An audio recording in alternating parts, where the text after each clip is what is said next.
Hi, I'm Mike Gafa. I'm part of the Luminex team, and welcome to Whiteboard Wednesday. And this is, as you may have already figured out, we are doing a series called Leading in the Liminal State. And you may not have heard this yet, but I will tell you now, we are recording these on Election Day 2020. So you will see them later, of course, but these are being recorded on Tuesday, November 3rd, Election Day, and talk about liminal state between one place and another. Maybe continuation, maybe not, we'll see, but lots of things to be determined. So in that mode, what I want to talk about is the idea of to be continued. And maybe I'll frame it up this way. So I'm going to date myself here, but I go all the way back to the old Batman series, like from the 60s. And I was just a little kid, so I'm not that old. But I do remember those, and they were always two parts. And Batman and Robin, at the end of the first episode, would be in this terrible trap, and would our hero survive? And you had to tune in next week, same bat time, same bat channel, and miraculously, they somehow got out of the trap.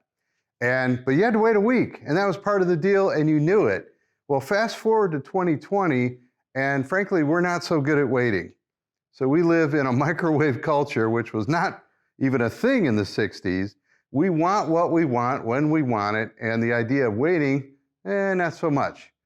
So here we are, and again, not only is today Election Day, but as we record this, we are in the midst of a global pandemic. And I'm guessing that by the time you watch this, we'll still be there. That would be my guess. So let's think about this idea of to be continued, because we live in a to be continued world, whether we recognize it or not. Every day is a continuation of the day before. And is there some things that can happen when you're in that place of like, I just don't know. This day, this series, this time of my life, this season that we're in is to be continued. And I would suggest there is. So I'm going to give three things that I think about. One of them is strength. Strength. And biblically, we know that when we are weak, we are made strong. When we're weak, because of our reliance on Christ, because of our reliance on the Holy Spirit, we can be made strong. Conversely, when things are good, we're really not necessarily strong. We're not growing in our walk as leaders or as disciples, for that matter.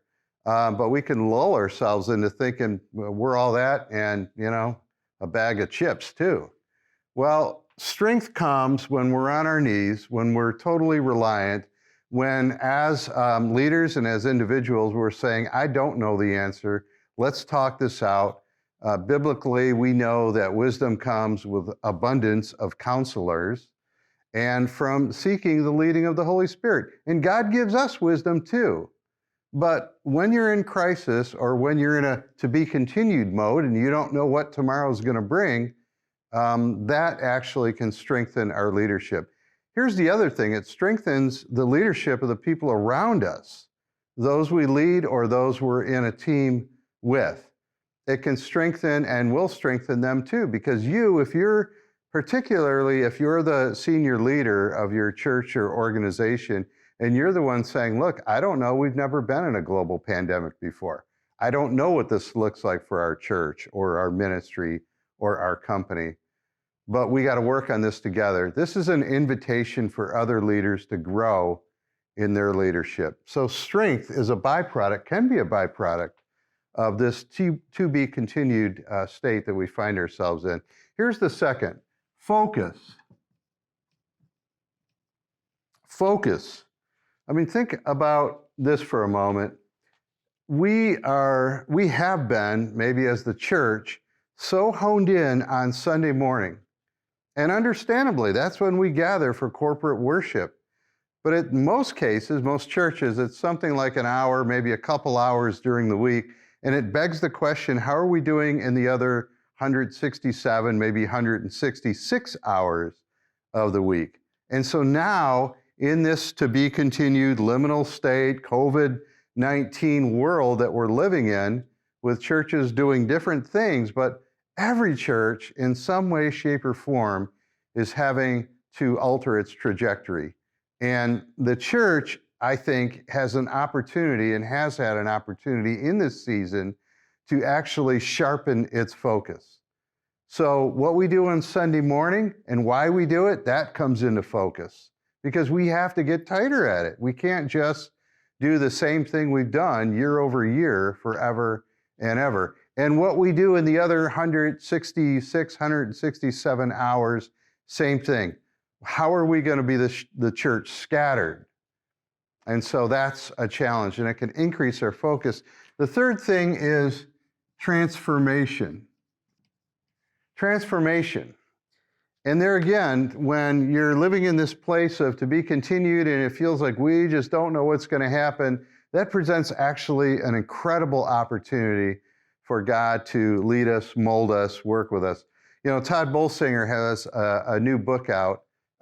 Technically, as I speak, it's due out in a week. I've had an opportunity, which I appreciate, to look at an advanced copy of Tempered Resilience. And please do yourself a favor. Buy, pick up, read Bolsinger's book, Tempered Resilience. It's a brilliant read.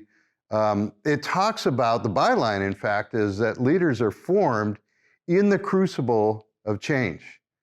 And when you're in a constant to be continued sort of place, everything is in flux. But transformation is a huge byproduct, can be a huge byproduct of where we find ourselves. We can say, woe is me, or sit on our hands and sort of just wonder what are we going to do, or we can allow ourselves to be transformed and emerge in a post-COVID-19 world better for it.